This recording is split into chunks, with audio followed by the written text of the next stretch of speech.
En cette journée mondiale de la santé mentale, les organismes d'intervention demandent un meilleur soutien de Québec. Et Michel, les groupes réclament également un changement dans l'approche réservée aux soins en santé mentale. Voilà, les groupes de ressources alternatives en santé mentale interpellent le nouveau gouvernement, pas tellement avec des demandes chiffrées, mais pour qu'on change un peu l'approche dans le domaine de la santé mentale, un problème qui est en augmentation. On sait qu'on a une approche très médicamenteuse, il y a beaucoup de pilules pour à peu près tout, et dans beaucoup de cas de maladies, ça relève de l'exclusion, de la pauvreté, parfois du manque de travail ou parfois même du travail dans un milieu toxique. Et ça demande de l'écoute, et c'est ce que les groupes communautaires qui offrent ce genre de services offre. Donc, je vous fais entendre Yves Brosseau, qui a passé des moments difficiles, mais qui a trouvé de l'aide auprès d'un de ces groupes.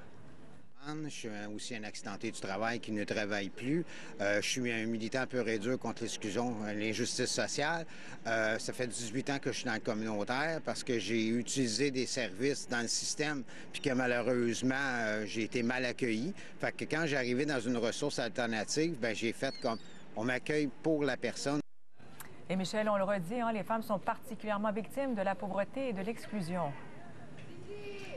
Oui, on a beaucoup parlé des jeunes, mais évidemment, quand on parle de pauvreté et d'exclusion, les femmes en font partie. C'est un problème particulier. Il y a beaucoup de médication, là aussi, dans ce segment de la population. Là-dessus, je fais entendre Isabelle Mimaud.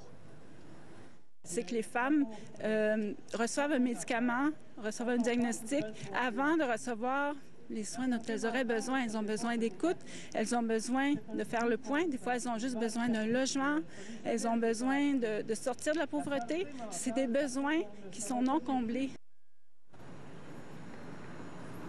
Donc, ces groupes ont beaucoup écopé sous le règne des libéraux. On se rappelle l'austérité. Ils espèrent que ça va mieux se passer avec le nouveau gouvernement de François Legault. Merci beaucoup, Michel. Au revoir.